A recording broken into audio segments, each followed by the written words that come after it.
Here. And with me, of course, Michael Jackson and Lisa Marie Presley. Welcome to Primetime. Glad you're here. Thank you. It occurs to me, looking at the two of you, I have got to start by asking how this marriage took place, how it began. Let me guess that it was not over miniature golf and a hot dog someplace. When did it start? When was the dating? Well, we first met, she was 7 years old and I was 17. This was in Las Vegas. She used to come and see my show all the time. We had the only family show on the Strip. It's the Jackson 5. And she used to come as a little girl and sit right up front. She came quite often. She came with a lot of bodyguards. And had you stayed in touch over all these years? Sure. And then she'd come backstage. Then I'd, talk and say hi. And then she'd come again. And I thought she was sweet and loving. And I always hoped I'd see her again. And who first talked about marriage? We didn't stay in touch. We didn't stay in touch after that, no. He had, go ahead. You want to say what happened no, later you can with say. You have a good memory. No, you said you were going to say it. Our first argument here on this hour. Who proposed? I mean, how did marriage actually get discussed? Well, at first, this is what happened. When she was 18, I used to tell my lawyer, John Branca, do you know Lisa Marie Presley? He'd go, well, I represent her mother. I go, well, can you get in touch with her? Because I think she's really cute. And he'd laugh every time. He goes, I'll do my best. That's what he'd say. Then he'd come back. I said, well, did you find out?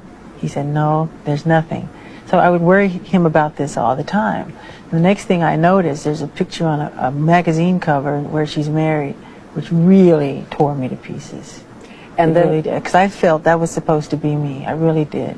And what was the countdown to your marriage? Tell me who said the word marriage first. I did. He did. I did. When? Where? When? On where? the telephone. Yeah, on the telephone. He first asked me. When? We were dating now for 4 months. Right? 4 months? I don't remember. Well, anyway, we were spending a lot of time together. I don't know how I didn't manage to get in the press because we weren't hiding it. I was in Las Vegas. We were in Neverland. We were everywhere. I went to Atlanta. We were in bookstores. We were not hiding it. And you said yes right away? I was separated for 4 months, and he said, what would you do if I asked you to marry me? And I said, I would. Big I would, though. You were really enthusiastic. I have to ask you this because I can only imagine the number of lawyers involved in a prenuptial agreement between these two fortunes.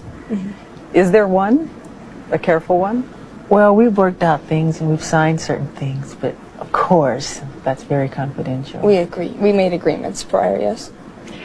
As you know, the reaction to this marriage, and I know you feel strongly about it, but the reaction to this marriage has been across the spectrum, everything from astonishment to delight to suspicion, that it was somehow too convenient. Lisa, did you ask Michael about the charges?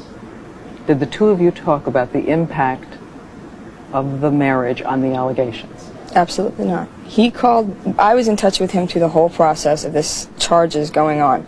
I was talking to him when he disappeared. I was actually supposed to go to San Juan, Puerto Rico when he left and disappeared, and I got a call that he wasn't going to be there, and I was actually part of the whole thing with him, but talking to him on the phone. So I didn't. Did you say to him, are they true? No, I didn't.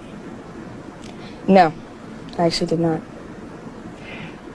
I want to take a minute here, and I'm going to come back to the marriage. Sorry, he went on and on and on about it, so I didn't really have to say, are the allegations true? It was, on the phone, and over and over just again. Constant, yeah.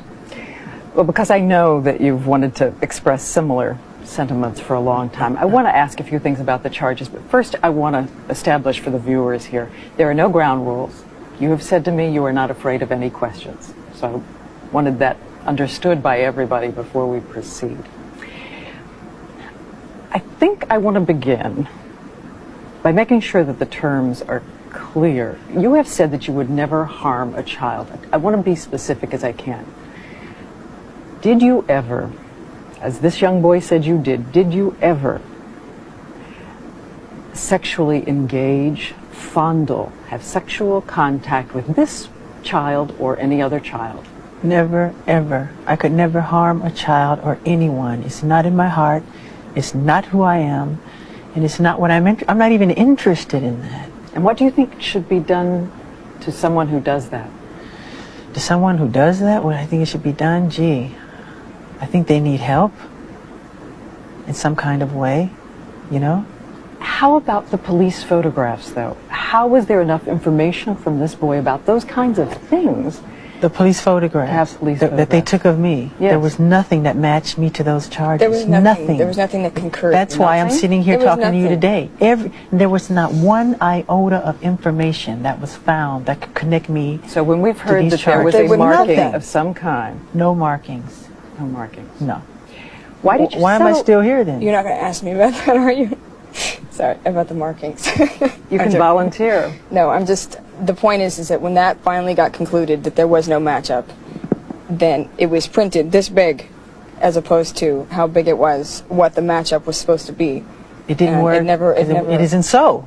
The whole thing is a lie. Why did you settle the case then? Why did you settle the case? And it looks to everyone as if you paid a huge amount of money. Most of that's to get folklore. silence.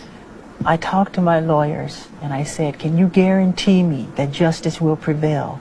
And they said, Michael, we cannot guarantee you that a judge or a jury will do anything. And with that, I was like catatonic. I was outraged. How much money Totally was it? outraged. So what I said, I have got to do something to get out from under this nightmare. All these lies and all these people coming forward to get paid and these tabloid shows, just lies, lies, lies, lies. So what I did, we got together again with my advisors and they advised me, it was hands down, a unanimous decision, resolve the case. This could be something that could go on for 7 years. How much money we said, was let's get it behind us. Can you say how much? It's not what the tabloids have printed. It's not all this crazy outlandish one. No, it's not at all. I mean, the terms of the agreement are very confidential. I want to ask. barred to discuss it.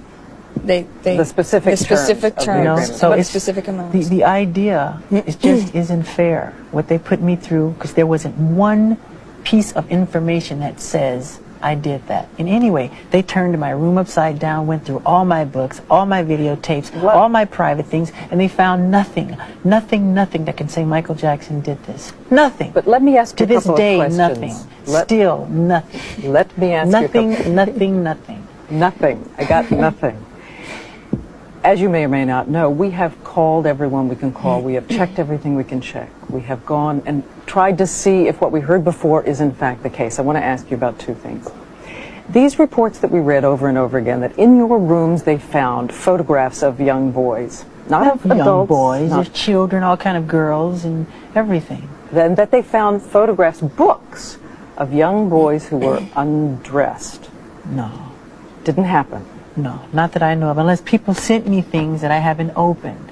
People know my love for children.